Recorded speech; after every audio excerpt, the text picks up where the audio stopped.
All right, let's have a patient coming in for a blah, blah, blah GI bleed.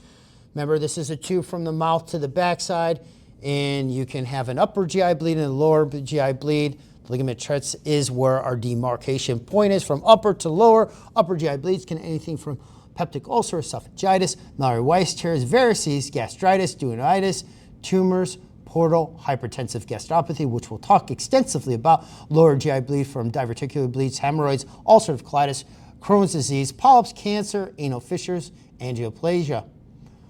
All right, let's spend some time on portal hypertension. Is defined as increased pressures within the portal system. And if you really want to get technical and measure it, it's that hepatic venous pressure greater than 5 millimeters of mercury. Clinically significant portal hypertension is defined as greater than 10 millimeters of mercury. Portal tension arises resistance to portal blood flow. Our heart squeezes. I think I have a heart. Yeah, there's one there. Okay, heart squeezes, 25% of blood flow goes to the liver. If the liver, instead of being that soft, wonderful tissue that your grandmother used to cook up and make you eat so you become strong, and you can go to these board review classes, your liver becomes hard because this becomes fibrotic, and that liver becomes hard. So what happens? You have backflow. This is going to increase and have a portal hypertension. It causes splenomegaly. Hypersplenism is a result of consumption of platelets, leukocytes, and erythrocytes. You're going to have coagulopathy and hypoalbuminemia from synthesis dysfunction and advanced liver disease.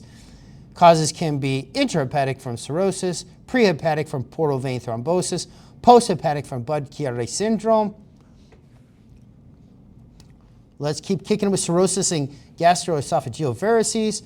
So we have portal hypertension. What are 3 clinical anatomical presentations can be?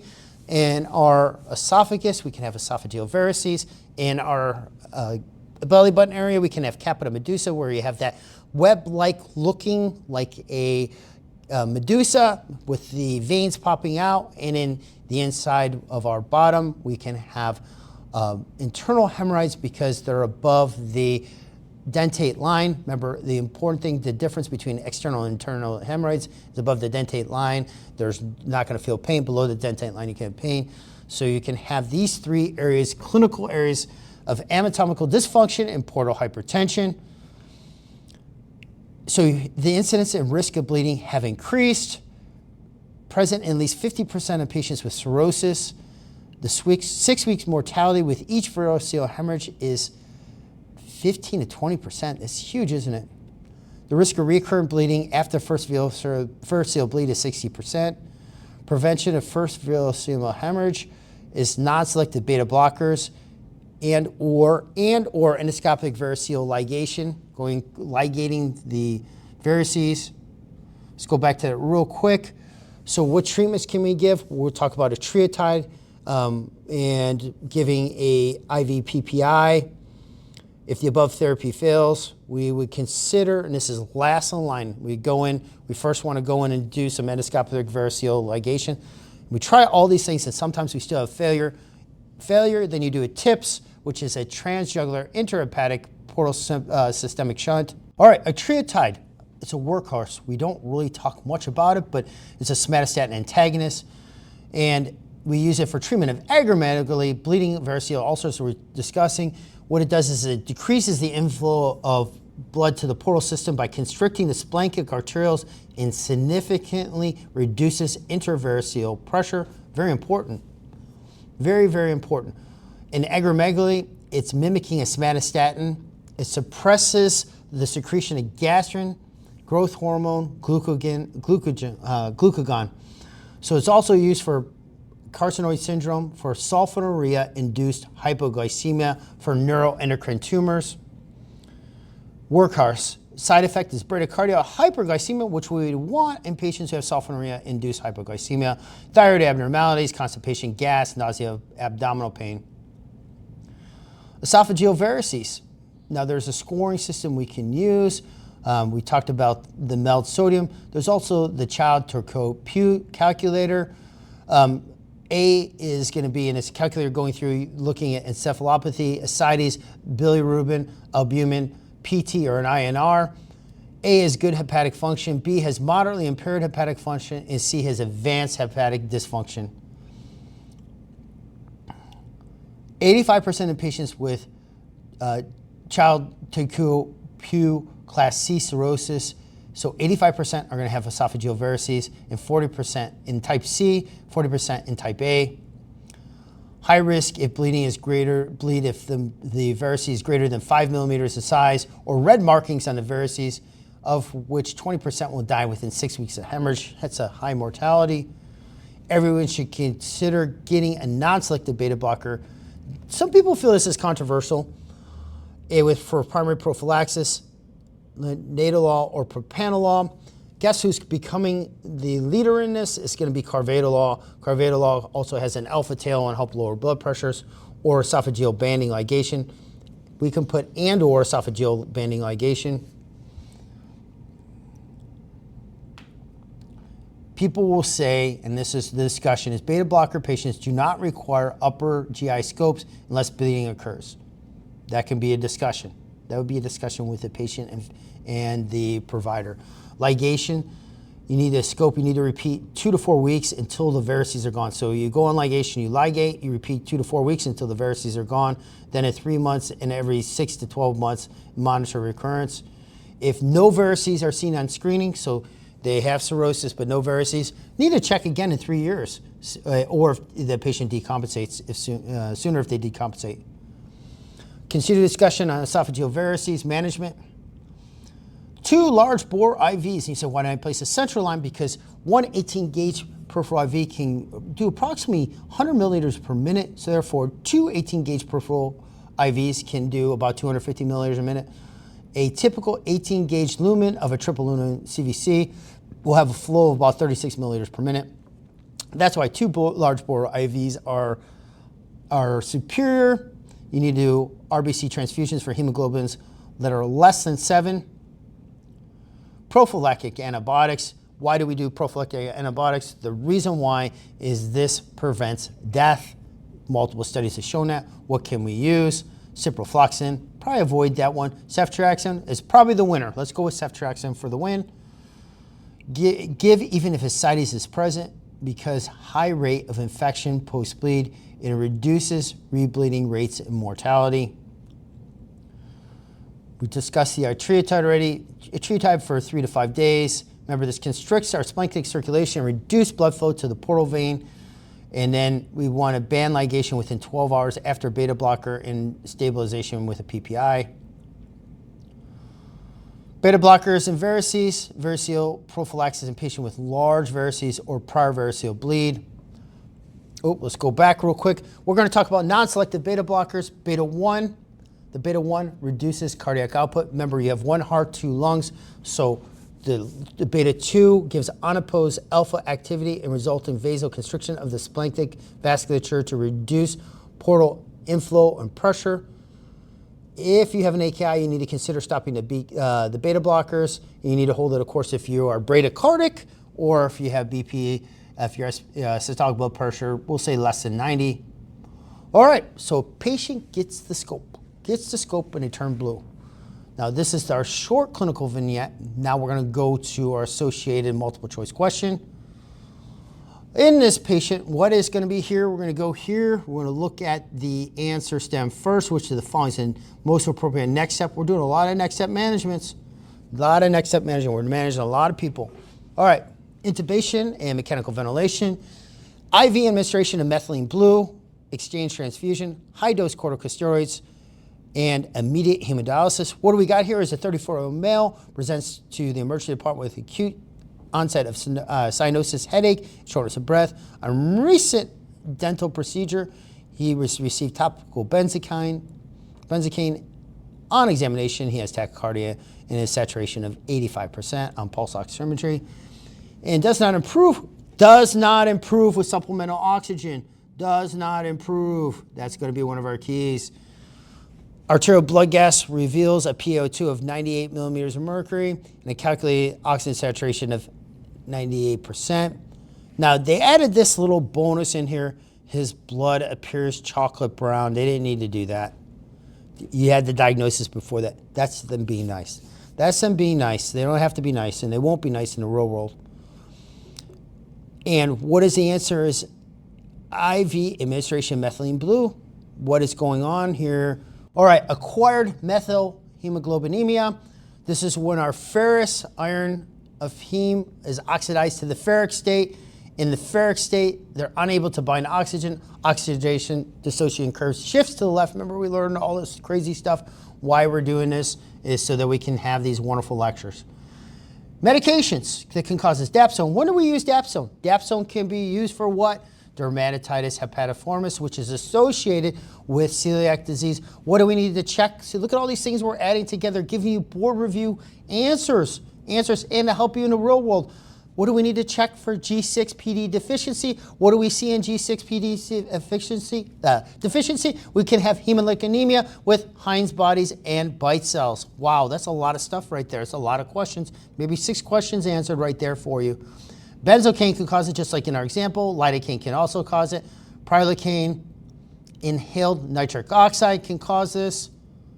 Let's go back one more time. So this is acquired methylhemoglobinemia from ferrous to ferric state, unable to bind oxygen. Signs and symptoms can be cyanosis with pale, gray, or blue colored skin, lips and nail beds, headache, tachycardia, dyspnea at the higher levels. Treatment, methylene blue, like we gave in our example, 1 to 2 milligrams a kilograms over 5 minutes. Avoid, if known, G6PD deficiency. We talked about that in dapsone too, correct? And we would give ascorbic acid. All right, what imaging can we do? This is kind of a crib sheet to do in imaging with active GI bleeding. So for evaluation for non-variceal upper GI bleed, EGD, unless we can't do it, if EGD is negative, follow CT, and that CT is a computed tomographic angiography. If we can't, we can follow by catheter angiography. That's where we shoot dye in, looking specifically for areas of bleed. Remember, small bowel bleed is between the ligament of Trent and the ileoceliac valve. Evaluate small bowel bleeding is capsule endoscopy if EGD and colonoscopy are negative. CT enterographic if hemodynamic stable is you get oral and IV contrast instead of the CTA if hemodynamic stable, and then is suspected ongoing small bowel bleeding. CTA if hemodynamically unstable. CTA if hemodynamically unstable. Evaluation for lower GI bleed, colonoscopy, hemodynamically stable after bowel prep. If unstable, you get the CTA. Hopefully that helps you choosing your imaging if you have an active GI bleed when you're working on patients. Then we still have a GI bleed. What are we going to do? Acute lower GI bleeding with do we have hemodynamic instability? Yes, we do. Get an upper endoscopy. If we don't, we go right to the colonoscopy. If the upper endoscopy is negative, consider going to colonoscopy. Colonoscopy, having vigorous bleeding precludes the colonoscopy. We would want to do a mesenteric angiogram, and we're looking for what? Take him to the IR department to do arterial embolization. Say we cannot, their vigorous bleeding does not preclude this. We could get a nuclear tagged red blood RBC study. So if they do not have vigorous bleeding, if they have vigorous bleeding, we'd want to take them down and get an emergent mesenteric angiography. So a nuclear blood tagged red blood cell scan refers to labeling of the RBCs with a radioactive tracer, and you're going to look for the bleed on there. Most of the nuclear studies are titanium 99. Limited use, you can't really do these on hemodynamically unstable. So these patients are unstable here, are unstable and they're stable over here. Obscure GI bleeding. What is this? GI bleeding with negative upper endoscopy, colonoscopy, and small bowel series. When can you have this? Overt passage of visible blood. Types occult is iron deficiency anemia. Best diagnostic test that we can use is a wireless video capsule endoscopy is the best choice. We briefly would discuss this. Push endoscopic procedure if positive capsule endoscopy. Push endoscopes are longer than standard, and because basically is they get to a point and then they kind of push, they have a balloon, and then they push further. They can reach further into the small intestine to examine the upper and middle portions of the small intestine. So basically it's an endoscopic procedure, and then kind of has a second and third levels. They usually have a balloon to kind of stabilize, and they push forward, push endoscopy. Angiography, if there's active bleeding, and then from there, or they can be doing the angiography in the IR department, they're looking for a bleed, and they can clip, or most cases is they foam or use some sort of agent to stop the blood flow. They want to get it in the smallest localized area because they want to take on damage and less tissue. All right, what is this? What is this? This patient had a horrible bleed, and we did what? A mass transfusion protocol. Mass transfusion protocol is usually going to be 1-to-1 of packed red blood cells, FFP, and platelets. Some of them will have cryoprecipitate. What you need is usually want to get, remember, either the 218 gauge, or you want to do a cordis, which is a large ball catheter used for rapid fluid transmission. They're essentially venous place. Remember the ratio of 1-to-1-to-1 FFP, platelets, and packed red blood cells. Some places will use cryoprecipitate. You can see right here is the mass transfusion machine. Things we need to worry about. Things we need to worry about is the temperature, because you'll be giving blood. Remember, this blood is being infused rapidly into this patient. You're going to have changes in temperature because the blood is usually stored. It's going to be stored in a blood bank. It's going to be cold, and you're going to be infusing it into a warm body. So you have to worry about that. You want to avoid crystalloids at this point because you're getting blood, plus you're going to have to mix in crystalloids when you're giving the blood. You need to worry about your hemodynamics. Also, too, is calcium, as we briefly discussed before, is that the blood products are stored with what? Citrate. To stop the coagulation of the blood products. So the citrate from the blood products tries with calcium, and we have drops, precipitate drops, and we form calcium citrate, and we have drops in our serum calcium levels. Let's go back to tips. Tips. Transjugular intrahepatic portal system shunt tips. Connect the portal vein to the hepatic vein. We're bypassing the liver because guess what? The liver is broken. We talked about it being fibrotic. And because it becomes cirrhotic, we're fibrotic. Cirrhotic fibrotics. And let's go back to that real quick. And we're connecting the portal vein to the hepatic vein. Blood can pass through the portal vein into the IVC without going through the fibrotic, high pressure liver system.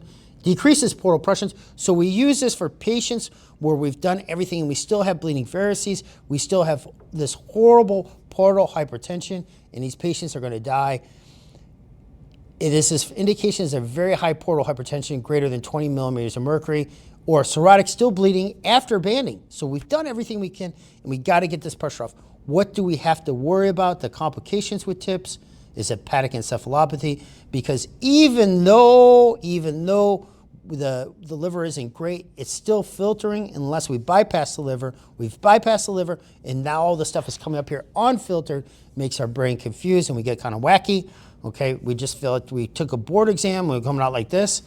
Complications of TIPS can be hepatic encephalopathy in 30 to 50% of the patients. So what do you do? You make a smaller diameter shunt. You reduce the shunt size so you have more blood, less blood flow going to the brain. You have a risk of having increased portal hypertension, but the patient's not going to be crazy and run around throwing poop at people. You can have cardiac decomposition in 20% of the TIPS because you're going to have a change in your preload. You're increasing your pulmonary hypertension, which increase your preload. So there's a lot of things. There's a lot of hemodynamics that can change. Now, when would you not carry out a TIPS? When we already know when we're carrying out TIPS is we basically still have esophageal bleed, even though we're doing everything. Contraindications: active infection, sepsis, severe coagulopathy, or you have a portal vein thrombosis, active hepatic encephalopathy, possibly, and then active heart failure would be a reason we couldn't do the TIPS at that time.